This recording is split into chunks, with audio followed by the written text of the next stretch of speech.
Hey everyone, Lex here, and today we're playing Titan Quest 2. So the early access for this game dropped last Friday.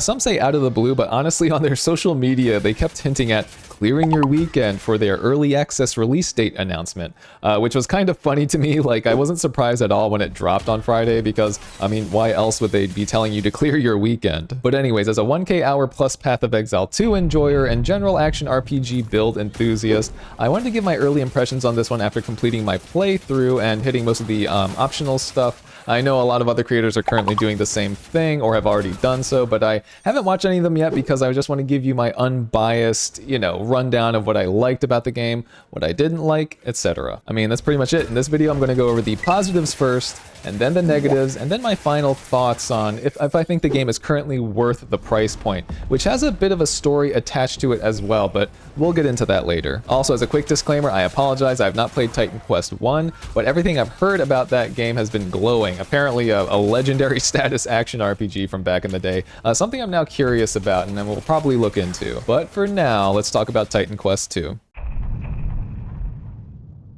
So I'll start with an easy and obvious one, but the look of the world in this game is amazing, truly. The level of detail is really impressive, and honestly, I think this may be the best looking water I've seen in an action RPG, but there are definitely moments where I just stop and look around and just enjoy the environment they created. I don't think I even stopped this much in Path of Exile 2, just some really cool vistas, love the Mediterranean look of the land and the buildings, love the ancient Greece vibes. Not that, I know exactly what that's like, but I feel like they really tapped into the Greek mythology in a cool way here, and I think diving that deep in the ancient Greek theme like that is fairly unique in this genre, so it was honestly very cool to explore and enjoy. WASD movement is also in the game, which is honestly huge, easily my favorite way to steer an action RPG character, so this option alone deserves a shout out, though it's a little jank animation wise at the moment, and you can only face like one of 8 directions. Your character doesn't face your cursor, so it can look kind of funny at times, but I mean, it didn't take me out of the game too much. Hopefully something they try to fix down the line,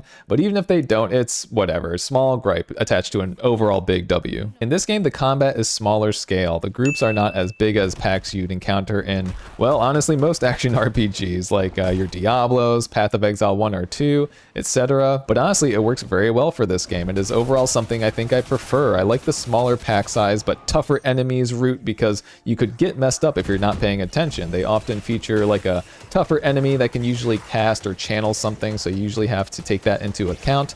Honestly, pretty fun. But yeah, I mean, the combat itself is very satisfying, feels weighty, and has some great sound design attached to all of the abilities and weapon swings. Just another really satisfying part of the game. Really dug it. Also, respecing is pretty reasonable. You can't actually respec your chosen masteries, however, of which there are 4 in the game currently. Warfare, Rogue, Earth, and Storm. And the 2 you pick dictate what passives and active skills you can put points into. So ideally, you'd want some synergy between your choices, but aside from the mastery choices being permanent, respecing points here and there to experiment I found to be pretty reasonable cost-wise. In many cases, the respecs are free if you're just experimenting around with, different buffs in one skill. So that was nice to see, though a full respec to refund all of your passive points will start getting costly later. Overall though, I think the option to respec is great. You don't even have to visit an NPC or anything, you can kind of just do it wherever and whenever you want, and again, the cost seems pretty reasonable. And lastly, I just wanted to shout out the old school exploration of this game. Really feels like you're on a journey traveling from place to place. Didn't get a hopping from instance to instance feeling from this game, which is fine, I don't hate that or anything, but I really dug how this felt like one big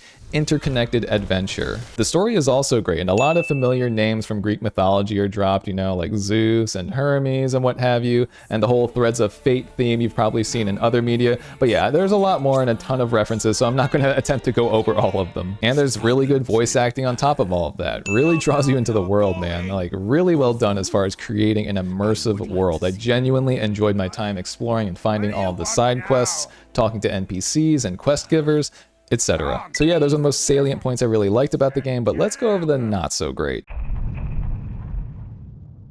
So, even though I just said I loved exploring, I think I would appreciate some more portals or checkpoints to teleport to. As it stands, it's a little sparse, and I found myself backtracking a good bit just to revisit a puzzle or side quest or something, or when I logged back in for another session and I had to travel a decent ways to get back where I left off. Things like that. The map is huge, and I love the world, do not get me wrong, but I think they could cut down on the backtracking just a little bit. There's also some very mild jank with some animations and pathing, getting stuck on things you look like you shouldn't be able to, and sometimes stuck in between objects and NPCs. If you're not careful, usually you can just dodge your way back out of them, but sometimes it takes several seconds. And there are some bugs currently present, like interacting with your own portal. Sometimes it takes a few clicks and repositions to actually teleport back to town. Overall, pretty minor stuff that seems fixable, but it does currently stand out. There are also some optimization problems. I have a pretty decent rig, but I noticed that I was experiencing some stutters and frame spikes. I think this may have to do with the game being built on Unreal 5. Again, this seems pretty fixable, but this was a more moderate annoyance. Sometimes frames would spike very hard in bigger fights or when I was hitting a lot of targets at once. This next one is kind of funny to me. I've come to accept it now, but the inclusion of a dodge roll kind of cracks me up. I think Moist Critical actually recently made a video on Souls-like fatigue, and that came to mind. As soon as I saw the dash, I was like, is this the new trend now? Just every genre of game is just gonna have a dodge roll that gives you iframes? I mean, sure, I guess. I am a Souls-like player at heart, but it does strike me as kind of funny. But I don't know how necessary it is to have one in so many genres. I guess it's fine. I know Path of Exile 2 also has one, so it's whatever. Itemization I'd also describe as fine, but nothing super different. It's very traditional. This is a milder negative, as seeing all that loot drop is still very satisfying. I guess I'd describe the itemization and the stats on your gear as serviceable as far as the action RPG genre goes. Another thing I'll mention is more build variety would be cool. Again, there are only so many things you can combine having 4 masteries. There's a lot to play around with as far as each individual skill's perks, but overall you'll likely exhaust the class combinations pretty quickly if you tunnel vision this game. On that note also, a lot of mechanics are pretty familiar as well, like elemental resistances are a given. Rage does damn near the same thing it does in Path of Exile.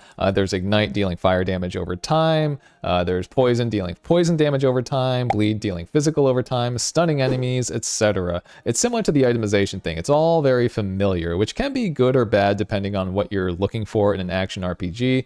Like if you want a return to form, you'll probably dig this. If you are looking for some new, experimental, flashy mechanics never before seen, you probably won't find it here. And lastly, and this is probably a popular one, but the scope of content is currently pretty limited in this build of the early access, but you know, what you pay is sort of an investment for the early access. As more stuff comes along and is developed, that's usually the story. Also, there's no indicator of what the end game will be like. Maybe the repeatable boss fights and the Titan Ichor are some clues, but overall, arguably the most important part of an action RPG is the end game, at least if they want to remain relevant after their campaign is done, so we'll just have to see. So those are basically the positives and the negatives that stand out to me about this early access build, but let me leave you with my final thoughts and if I think overall if it's worth the price tag. So overall, guys, I gotta say, I think the game is great and plays really well, like a solid 8 out of 10 from me for an early access game that has arrived with a handful of expected early access jank. Honestly, most of which I could see being fixed in no time, including some of the other negatives. I think they already mentioned that they're going to be including some more masteries soon, so that'll make for some more interesting classes to create and abilities to combine, etc. And clearly, for me at least, the positives far outweigh the negatives. It's just a solid feeling action RPG that you can play solo or with friends, though I think the multiplayer version of the game is like in more of a testing phase from what I can see when you launch the game, so it might be a little buggier, but I haven't tried it out yet, so I can't say for sure. Either way, it's an amazing looking game with a great art style, weighty, satisfying melee combat, fun skills, the right amount of difficulty that can also be adjusted up or down, etc. I mean, what else can I say? The game feels good to play. But is it worth the $23.99 price tag, which is currently 20% off until August 8th. It'll be back up to $29.99 after that date,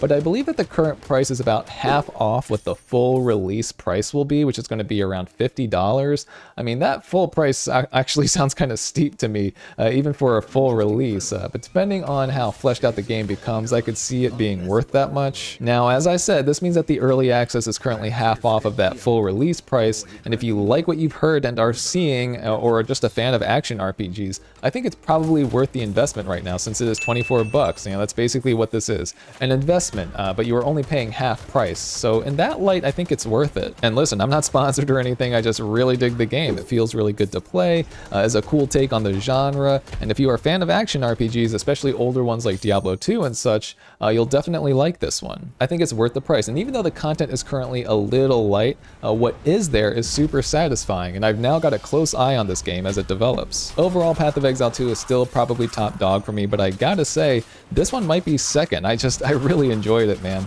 But that's enough from me. If you've played through this game, what did you think of it? Please let me know in the comments below. I'd love to hear your thoughts. But that's gonna be it for this video. I'll see you guys in the next one.